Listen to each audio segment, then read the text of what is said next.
The radical power of softness. Why vulnerability is your greatest strength.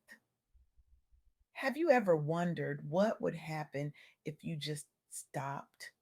Stop pretending everything was fine when it wasn't.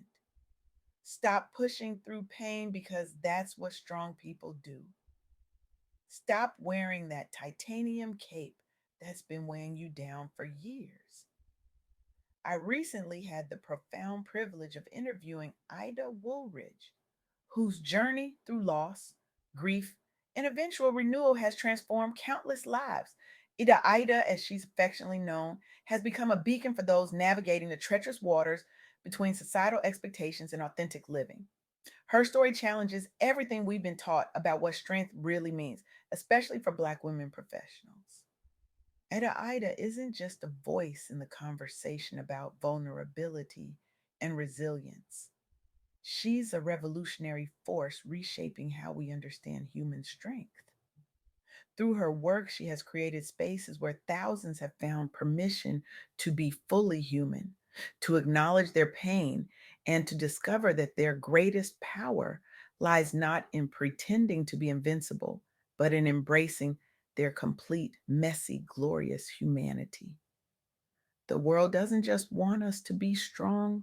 Ida told me, her voice steady but vulnerable. It demands we be unbreakable. But what happens when we break anyway? 3 years ago, if you had asked me what strength looked like, I would have painted you a picture of someone who never falters, never asks for help, never shows weakness. Someone who keeps pushing forward no matter what life throws at them. Someone who wears their exhaustion like a badge of honor. I was wrong. So spectacularly, magnificently wrong. Real strength isn't about being unbreakable. It's about having the courage to admit when you're broken. When Ida shared how she navigated multiple losses while maintaining her career, something shifted in the atmosphere. She spoke about anger, not the sanitized version we're allowed to express in professional settings, but the raw, messy kind that makes people uncomfortable. She talked about questioning her faith, about days when getting out of bed felt impossible, about finally reaching out for help when she couldn't carry the weight alone anymore. And in that vulnerability, she wasn't diminished, she was magnificent. This reminds me of Yolanda Davis, a Black professional who faced profound personal losses while managing her career. For years, Yolanda internalized those superhuman expectations we place on Black women. She pushed through grief after losing close family members while simultaneously facing workplace setbacks. The result?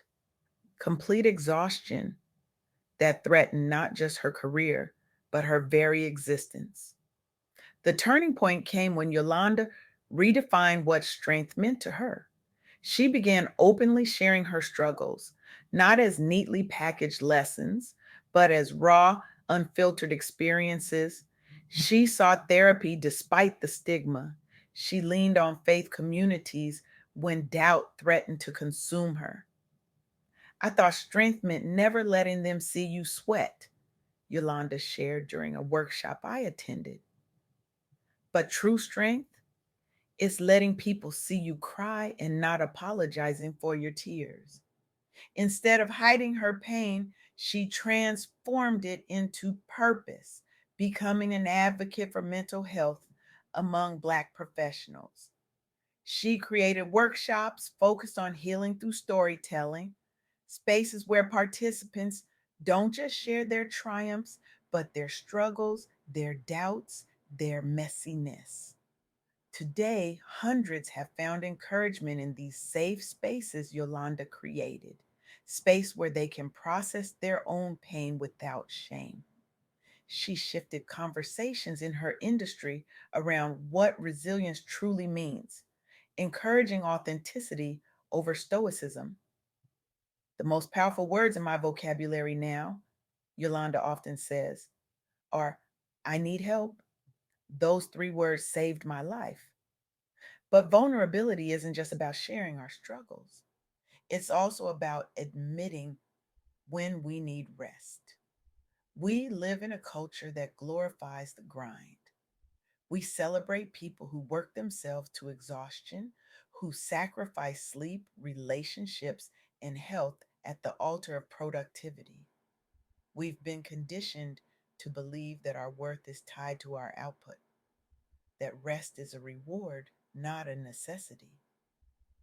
Ida's journey underscores how crucial it is to prioritize mental health, set boundaries with others and ourselves, and allow space for recovery after trauma or setbacks.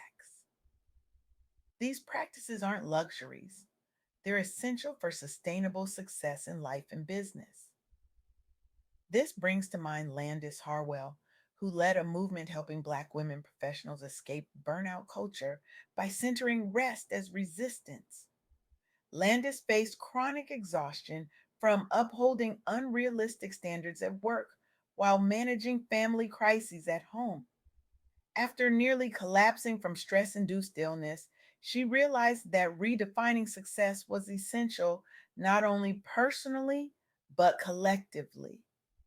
I was so busy proving I belonged at the table that I forgot to nourish the body sitting in the chair, Landis revealed in a powerful interview. My body finally said, if you won't choose rest, I'll choose it for you. She developed frameworks encouraging small steps towards self care, not the commercialized version that requires expensive retreats or elaborate rituals, but practical, accessible practices anyone could implement. She advocated unapologetic boundary setting in professional environments, teaching women to say no without explanation or guilt. The results were transformative. Thousands reported improved well being after adopting these strategies, and organizations began prioritizing employee wellness programs tailored to Black women's needs. One participant in Landis's program told me, learning to rest wasn't just healing, it was revolutionary. For the first time, I understood that my value doesn't decrease when my productivity does. Landis sparked widespread discussions about radical softness as empowerment within corporate America. Her message was clear: rest isn't a reward for productivity, it's a prerequisite. The soft girl era isn't about being weak, Ida explained during our interview. It's about rejecting the notion that we have to be hard to be successful. It's about understanding that softness, vulnerability, rest, emotional honesty is actually our superpower. Let that sink in for a moment. Softness as a superpower. How revolutionary is that concept in a world that has told us, especially Black women, that we must be twice as tough, twice as resilient, twice as unbreakable to succeed? But here's the truth that Ida's story illuminates so beautifully: vulnerability isn't weakness, it's the foundation of authentic connection, of meaningful growth, of true healing. When we allow ourselves to be vulnerable, we give others permission to do the same. We create spaces where people can show up as their full, messy, beautiful selves. We build communities based on authenticity rather than performance. Speaking of community, that's the third powerful lesson from Ida's journey. Community support transforms survival into growth. Asking for help is an act of courage, and community care can turn even the hardest seasons into opportunities for renewal. Ida's openness about her struggles invites us all to lean on our networks, seek support when needed, and offer grace both ways. This reminds me of Tyra Morrison, who created affirmations for Black girls, focusing on navigating unseen seasons like grief or forced career pauses due to external circumstances. Her listeners struggled with isolation during periods when dreams were delayed by loss or unexpected life changes.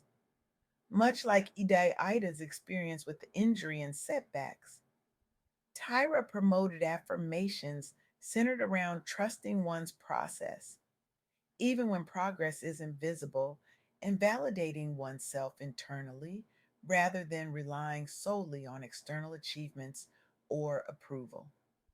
One of her most powerful affirmations was simply unseen seasons aren't wasted, they are preparation.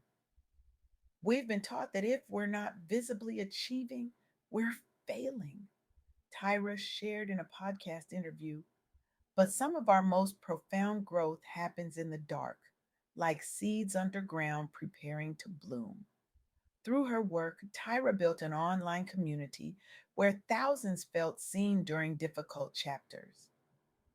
Many reported renewed hope and clarity moving forward despite ongoing challenges. She encouraged embracing hidden times as opportunities for healing and growth rather than shameful setbacks. These stories, Yolanda's, Landis's, Tyra's, and most importantly, Ida's, challenge the narrative we've been fed about what strength looks like, especially for Black women. They invite us to reimagine resilience not as an ability to withstand pain without breaking, but as the courage to acknowledge our brokenness and seek healing. They remind us that sometimes the strongest thing we can do is rest, set boundaries, ask for help, allow ourselves to be soft in a world that demands hardness. So, what does this mean for you? It means giving yourself permission to ask for help without guilt or shame. It means setting boundaries in your work and relationships that protect your peace. It means prioritizing small acts of self care, even if they feel unfamiliar at first. It means understanding that if you're struggling through grief or a transition like Ida has been brave enough to share, you're not alone. Reach out to friends, therapists, mentors, or start your own circle if you need it. It means recognizing that your vulnerability isn't a liability, it's your greatest strength. When Ida fell and injured herself during an already difficult season of loss and transition, she initially saw it as yet another setback. But that forced pause became a turning point. It was in that stillness, that inability to keep pushing forward, that she found the space to truly heal. Sometimes, she told me, the universe will make you stop if you won't stop yourself. I challenge you today. Don't wait for the universe to force your hand. Choose softness before hardness breaks you. Embrace vulnerability as your pathway to authentic strength. The world has sold us a dangerous lie about what power looks like. Real power isn't found in never falling, it's discovered in how you rise. It's not about never needing help, it's about having the courage to ask for it. It's not about pushing through pain, it's about honoring it, learning from it, and allowing it to transform you. Tomorrow, I want you to do something radical. Disappoint someone. Say no to something that drains you. Ask for help with a task you've been struggling with alone. Take a nap without apologizing. Tell someone how you really feel instead of saying, I'm fine. These small acts of rebellion against the cult of invulnerability might feel uncomfortable at first. They might even feel like failure, but they are the building blocks of a more authentic, sustainable kind of strength. Because a world where we all have permission to be human, to be vulnerable, to rest, to need each other, isn't just a kinder world, it's a more powerful one. Your titanium cape has served its purpose. It's time to let it go because your true power, your authentic, world changing, revolutionary power, isn't in pretending to be unbreakable. It's in having the courage to be soft In a world that worships hard,